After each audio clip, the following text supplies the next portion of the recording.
welcome to another episode of the Playing in the Sandbox podcast.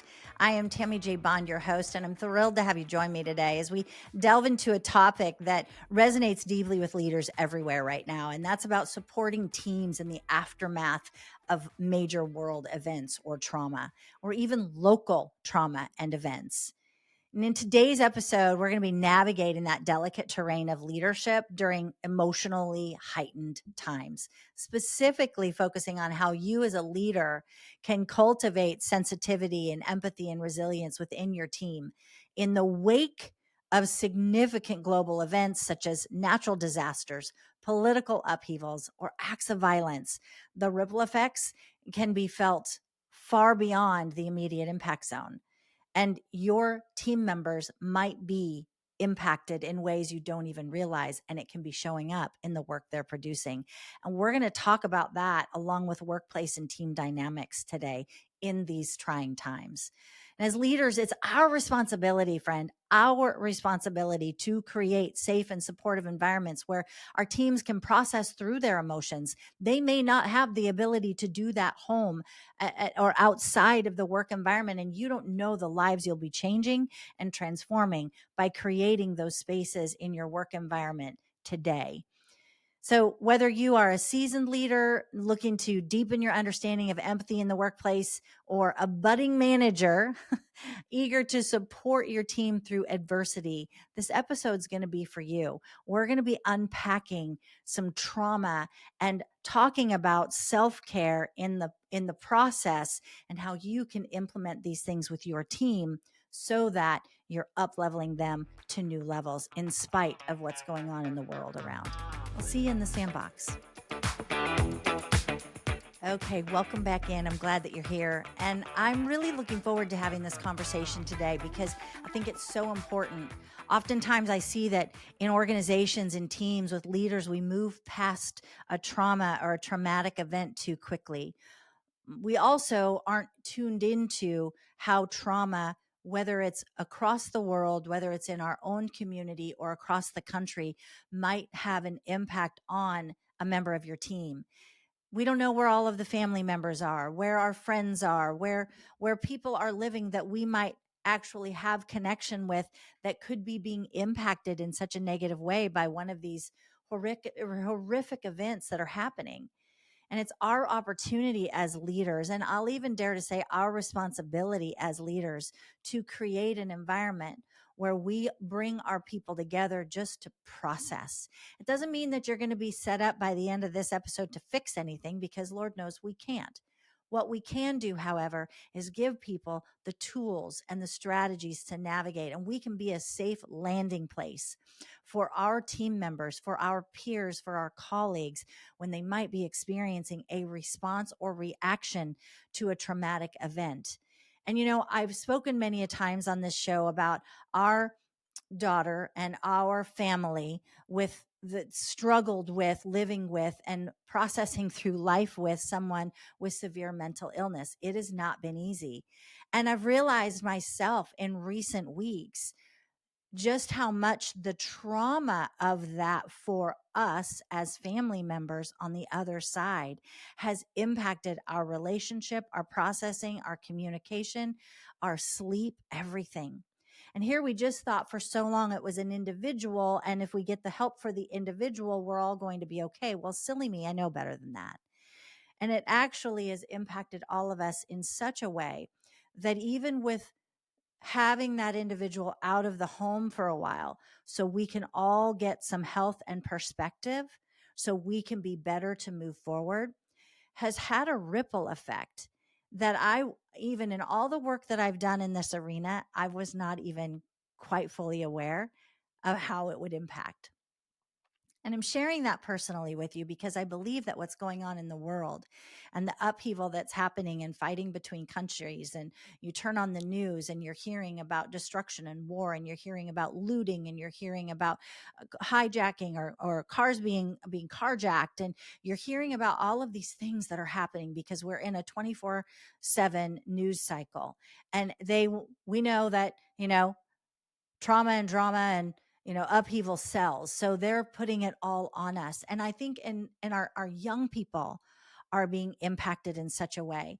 Now these folks are coming into the workplace and you're managing or you're leading them. And depending on what sources of information they've been being deluged with, then it's actually going to impact their ability to communicate with you. And you might be misreading, leader, not through fault of your own, but you might just be misreading what you're actually up to, what you're actually dealing with within an employee situation. It might have a different impact because of what they're experiencing on the outside and they're bringing it on the inside. So I want to talk about when things in the world go unsettled. You know, major world traumas can create a climate of uncertainty and fear in your workplace. And you don't have anything to do with that. It's about what's happening on the outside. Team members may experience heightened stress, anxiety, or distraction, and it might be impacting the output of their work. Trauma can become something that lead to decreased productivity and increased absenteeism, an increase in conflict, an increase in lashing out from team members or among team members. Trauma is a real thing. I can tell you it has a big impact in our workplace, and we don't, I believe, talk enough about it yet. About how traumas, whether it's happening worlds away, whether it's happening in our own backyard or down the street, have an impact. Even if it happened 5, 10, 15, 25 or more years ago, it can have a way because there's a great book that I highly recommend called The Body Keeps Score. As I learned in that book, our body keeps score of those traumatic events that happen. And when a trigger or something comes up for us that triggers us into a state of being unsettled, it's actually rooted in a trauma.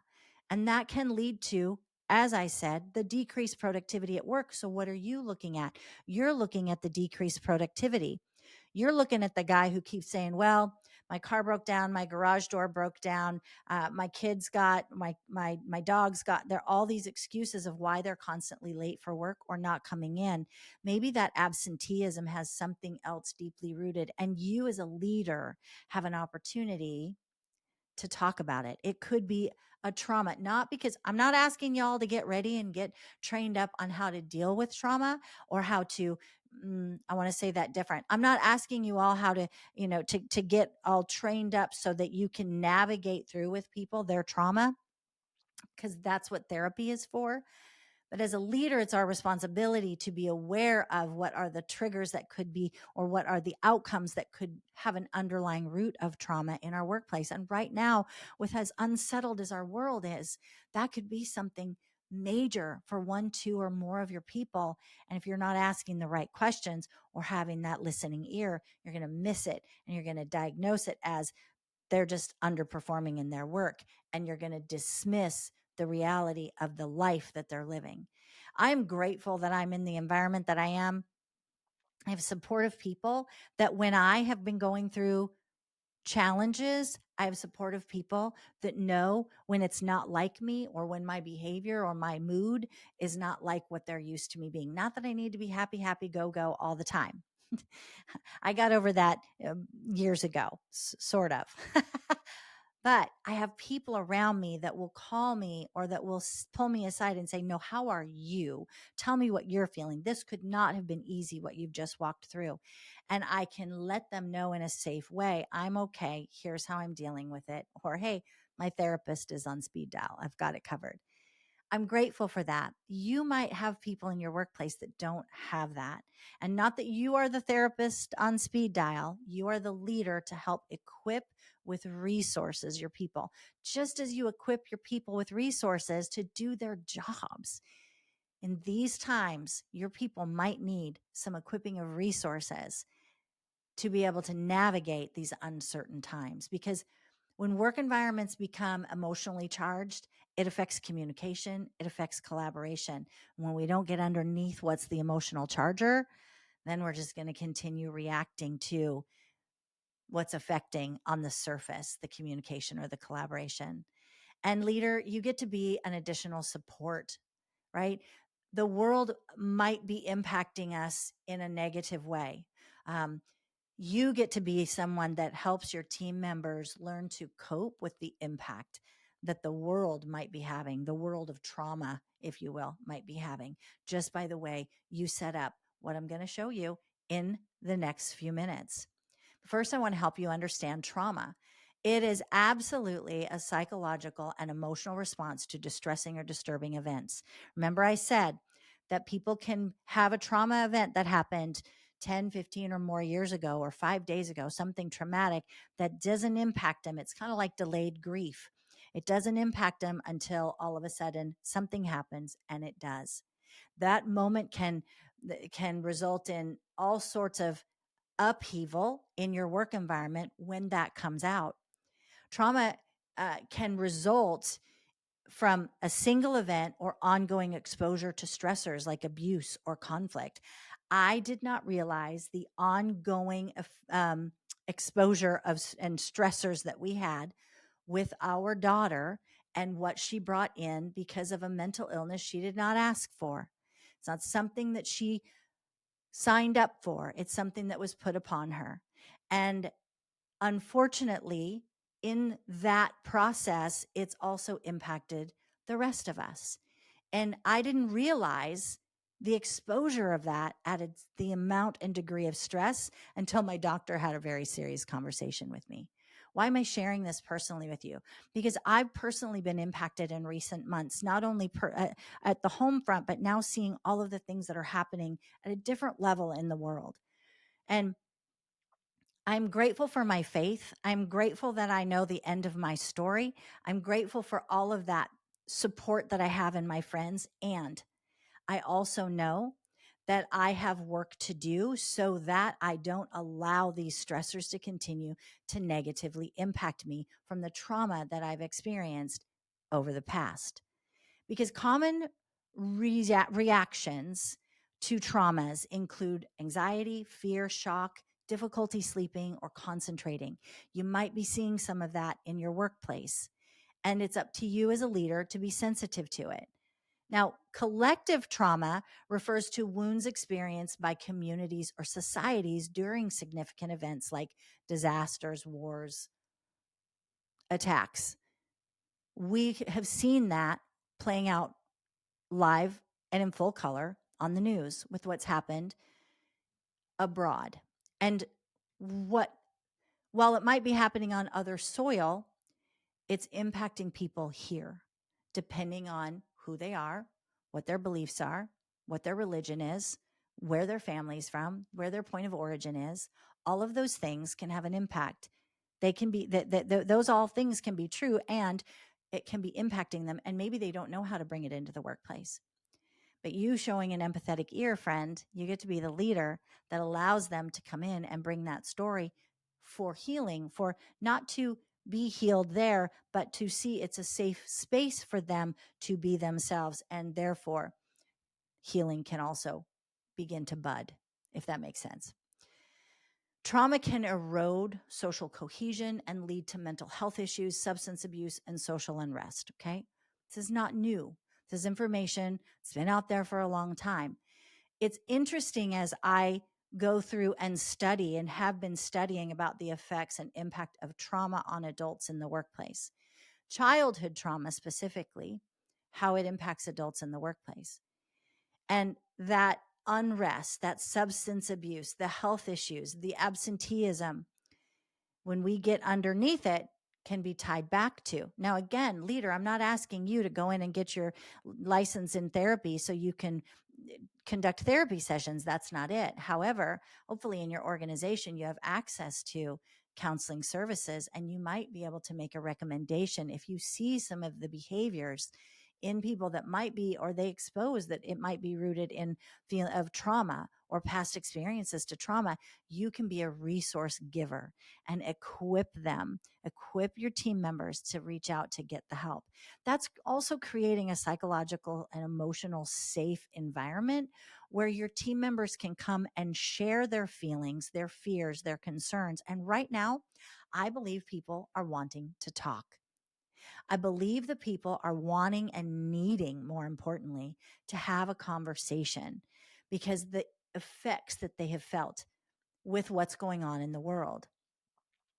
Now, trauma can lead to feelings of fear and helplessness and loss of control. And again, they bring that into they give up in the workplace, they get frustrated in the workplace, they say they just can't, they don't know how. They're all of a sudden excuse central.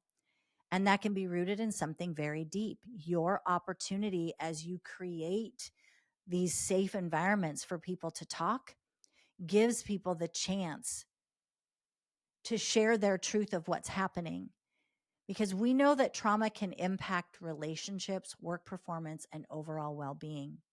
And when we know that and we open up the dialogue for that, we're opening up and exposing people to a side of health that maybe they've never seen before. But here's what's important for you to know, and that's recognizing the signs of distress. I want you to recognize the signs of distress and identify for what those might be and be prepared to talk about those. Because if someone is having a day of anxiety or a fear-filled reaction to something, or they're disengaged, they're not showing up, that can be a sign of distress. And how they manifest in the workplace can be they decrease productivity, can be interpersonal conflicts, can just be complete and total ignoring, shutting out the world around them in the workplace to what's happening. So your opportunity is to do a couple of things. Have a check-in with your team, first and foremost. Have a check-in with an individual, 20-minute check-in. And the 20-minute check-in isn't talk to me about how your work's going. It's how are you doing? And maybe it's a 10-minute check-in.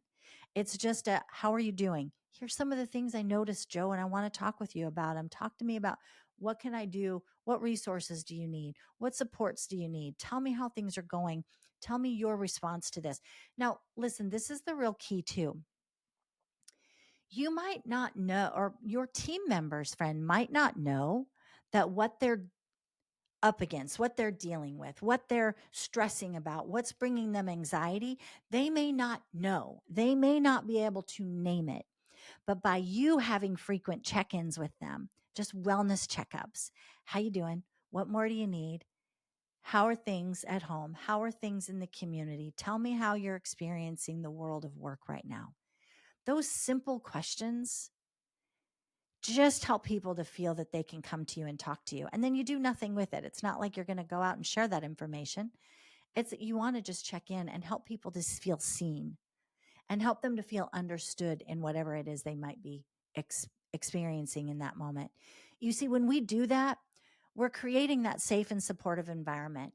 And that creates that supportive and safe environment in the workplace, especially during times of upheaval, crisis, tension, like we're experiencing right now. It helps your people for your team to trust you and to feel that they don't know where to land, but they know they can land with you and it's going to be supported. They're going to feel supported and they're going to feel seen. And that's so important, because when we're wanting to foster open communication and continue to build that trust, we want to create it even in moments where it's um, disrupted. We want to continually provide those opportunities and create even supportive policies and resources to employees during these times. Remind them that there are resources available. And now you might be thinking, oh, HR is going to take care of that. So what? Maybe they are, maybe they are not. And you as a leader, it's more important because you have the closer employee relationship than your HR department does. At least I hope so.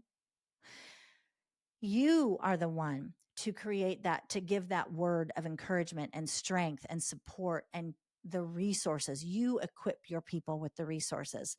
The support system that comes up behind you is HR. They don't lead the way. Okay. I don't care what type of organization that you are in. I'm telling you, the best way to the heart of your employee is that you be the resource giver and not wait and rely on somebody else to do it. That's so important. So here's what you can practice as a leader.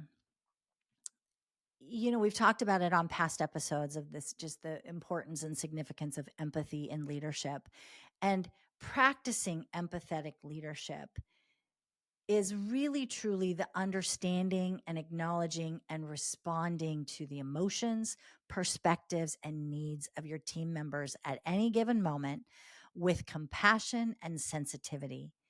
It involves actively listening. Remember, we've talked about active listening, but let me give you this. Active listening isn't sitting there and nodding your head or taking notes during a conversation. Active listening is sitting there, your legs uncrossed, your hands uncrossed, hands open, just sitting there to receive the information.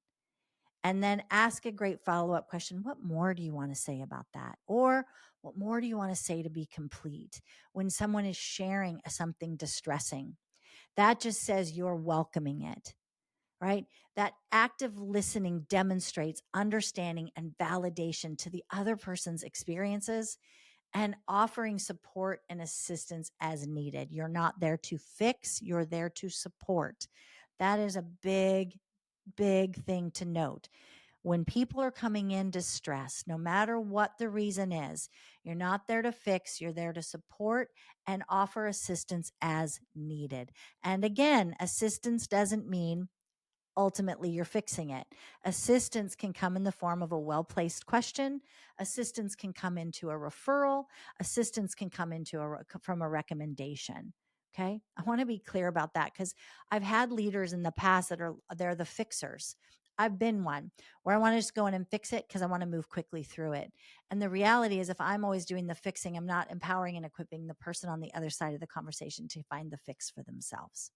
All right. So now I want to dive into this.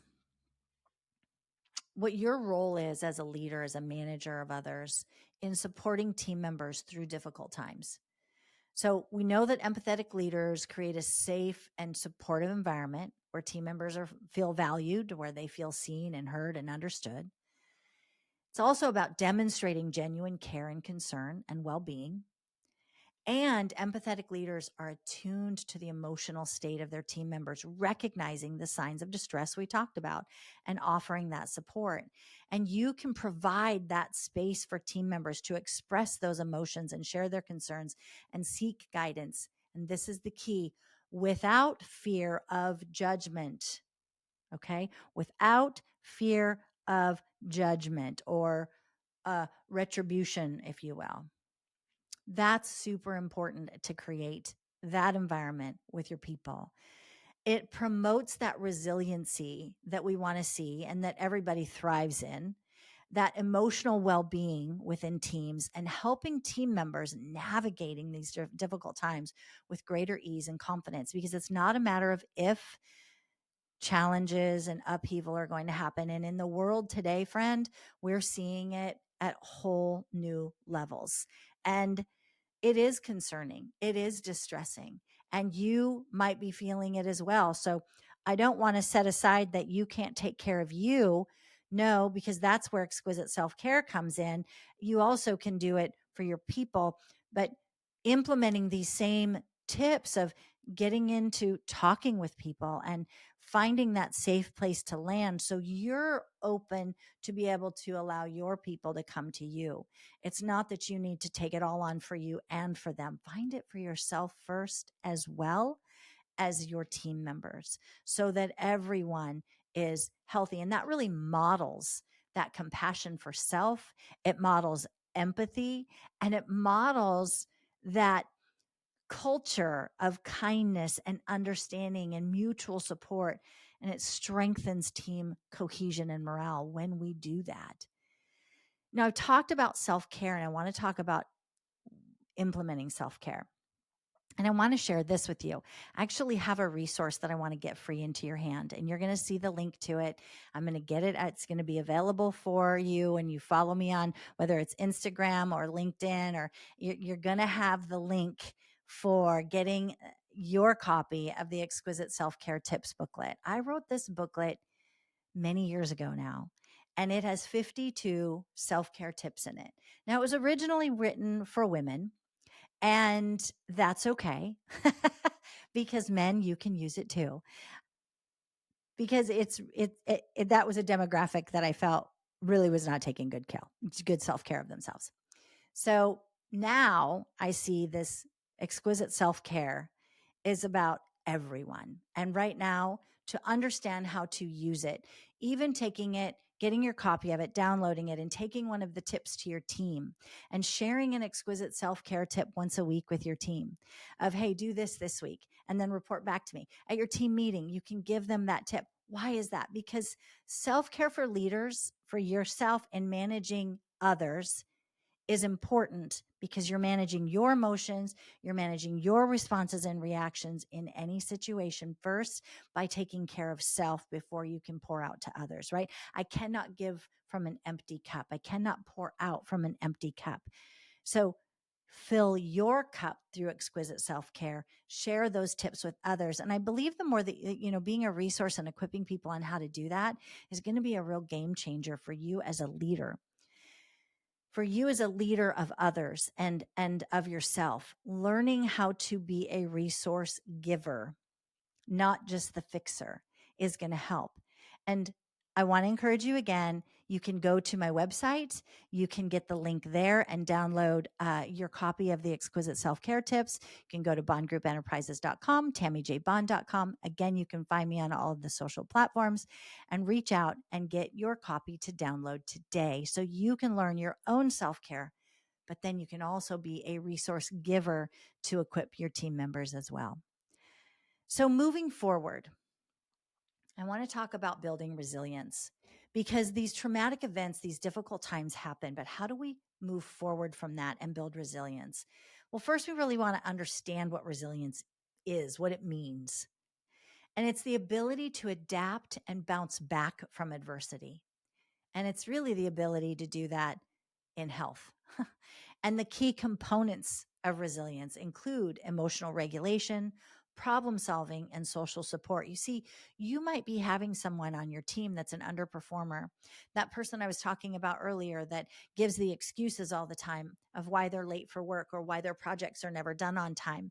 Well, they don't have problem solving skills, or maybe they don't feel that they've got the social support in whatever area that they might be struggling with. And I don't know, they might just be an underperformer on the team and that's it. And they're in the wrong fit in the wrong role. And okay, we can deal with that. But until we've asked the questions to dive into the what's going on and what's happening, then we're going to really struggle to find, a solution for them. But building resilience and those key components of it, if someone is struggling with trauma or having a difficult home life in whatever way, or maybe they were in a really bad car accident and they're only feeling the effects on their body, but they don't want to talk to anybody about it because they don't think it should impact their work, but it is, and nobody's talking to them about how it might be, right? We want to talk about that and find the ways where we can bring that emotional support so people can learn to regulate and problem solve and they feel supported in your environment. That's key. That's very key in building resilience and helping others to do that as well. So, some of the strategies for building resilience. Well, one of the biggest really is fostering that sense of community. And I've been talking about that this entire episode. When you're having those conversations with your team and with individuals, you're fostering a sense of community and you're cultivating a sense of purpose, that they matter no matter what we've gone through. We all can be combobulated, uncomfortable, dysregulated by world events or by community events or family events. But when I know that I've got a community that's on my side and I have a sense of purpose and what I'm here for, and I've got really great self-care practices because my leader's been encouraging it or my friends have been encouraging it, I'm actually going to be better at building resilience because that's giving me the tools to navigate the stressors as they show up. And that's ultimately what I'm encouraging you to do today. There are stressors out there in the world right now, friend, without a doubt. And they're impacting members of your team. They might be impacting you. And how you create that space, and that can be that container, or create that container for your people to land safely and softly, to be able to talk about it. And I want to say this, I want them to be able to talk about it so long as it's healthy, productive talking. And that's where having resources and equipping people and you understanding you're not a therapist, but you're a resource to listen and then give them resources to go and seek help so that they can move forward. Because the bottom line is we still have work to get done. And how are we going to get that done? But I am offering, when these types of world things come up, maybe you want to look at how you might be able to engage a little different, have more frequently, more health checkups with your team members, have more 20-minute check-ins, or more, at your next team meeting, give people the space to just talk about how they're feeling about it. Okay. Give them the space and then agree to move forward, and let them know if they need more time to process, that you're available and that there are resources that we have available to us. All right. So, key takeaways from today. Here's what I want to encourage you with. I want you to foster community, right? I want you to encourage that support of others, even within the team. And I want you to cultivate purpose so that when people are coming in and they're feeling that everything is so disrupted in the world right now, what's my purpose? Why am I here? Align the team goals to the greater mission and inspire that motivation and commitment to that purpose, and help your team members see this is the meaningful impact and contribution that you make every day. And we're so grateful that you're here. Cultivating that purpose helps people have that soft place that I was talking about. And it empowers them to take ownership of themselves, their roles, and invest in you as a leader as well, and the mission that you have. And I want to encourage you with going after that self-care. Encourage self-care for others. I've got the resource for you of the exquisite self-care tips. It's 52 tips you can implement, one a week, one a day, of just things that you can do to reset your thinking, reset your body in self-care mode, so that you are taking care of you well, and you're helping and equipping your team members to do the same. Because when we do that, it frees our mind of the clutter, and it helps us to navigate the world even when things go sideways. And I want you to lead by example. Demonstrate that self-care, and demonstrate healthy boundaries, and demonstrate empathetic listening, right? And being vulnerable to share what your experience is also really helps to support your team to move them forward. And I want you to provide tools for coping and adaptation. And what do I mean by that? When we can equip our team members with coping strategies to manage stress and adversity, we're going to win all day long. We can offer resilience training. We can help people build skills in navigating challenges effectively. And we do that by finding the resources. That's where HR can be really helpful for you. Ask them for what are the resources that we have, and get those implemented for your team. If you know that there's someone that speaks on these topics, or that can come in and help your team build some resiliency and get some tools for adapting to stressors and stressful situations, get them on a Zoom call with your team, 60 minutes, 90 minutes, and then ask to be equipped with follow-up questions that you can give to the team afterwards to keep that dialogue going. That's an investment that's going to be well worth it in the long run. And here's one thing too. I've hesitated on putting this in the episode. I'm going to be honest with you, friend, because I think this is a slippery slope. If you don't have good boundaries, as we said, you need to have good boundaries too. But I'm going to offer it this way. I want you to look at fostering flexibility and adaptability to encourage agile responses to changing circumstances. Now, that doesn't mean, and this is why I hesitated, I'm like, if I tell people to foster flexibility, there's going to be an assumption that that means something else than it really means. In this case, flexibility can be, there might be some flexibility with timelines. There might be some flexibility with work schedules. There might be some flexibilities with the way that we do meetings, or how often we're having meetings, or some of that. And that adaptability piece is helping people to adapt quickly to the changing circumstances, because you're showing support. And that's where that word foster flexibility is really the key player there. You're going to foster it, and it's also about showing support so that in the changing circumstances that are all around you, your people are able to navigate it, because they're confident in who you are and how you're going to be as a leader. And they know and can trust the boundaries of that flexibility that you've set up. So here are 5 simple action steps that I want you to take. I'm going to encourage you. Schedule a checkup, a health checkup beyond your regular 20-minute check-ins, which you ought to be doing weekly. I want you to schedule just maybe a 10-minute health checkup with every member of your team. And I want you to do that for a while. And anytime that you see something's happened, whether it's in the community or even if you're seeing in a performance situation or behavior situation, or someone's gone into the workplace and they've been very explosive, then I want you to schedule that health checkup simply to say, how are you? Tell me what's you're experiencing. Tell me what's going on for you. I'm curious because you're not normally exploding at people, right? Schedule those frequently. And if you don't have them scheduled, get them scheduled this week. And that's beyond your team meeting. You might say, "Oh, Tammy, we've got weekly team meetings." That's great. I want you to have one-on-one check-ins. And you're like, "Oh, Tammy, I can't do that with all of my people." Yes, you can. You will be the benefit and the payout for you, friend, to do that for the people, your direct reports, far outweighs the time, the investment of time. I'm going to say that. I want you to practice empathy and active listening. Okay. We've talked about that. That validates your team's experiences and emotions. And I want you to promote self-care and well-being. And that might be about how you take breaks. You might just say, "Hey, you know what? I know one leader that I hearken back to a day many years ago, and he would just bring in a cooler and it would just have ice cream bars and fruit popsicles and things like that in it. And it would just be a random, you know what, we're going to take 15-minute break and we're all just going to stand outside our cubicles and we're going to eat popsicles and we're just going to laugh and talk." That fosters that. It's a stress reducing activity, but it also fosters that engagement. And wow, that really just it pays off so huge. And I want you to promote that sense of community and support. And that's that we're in this together. And within that team environment, you're going to emphasize that we're all in this together and there's no one's wrong for how they're feeling or experiencing these stressful times.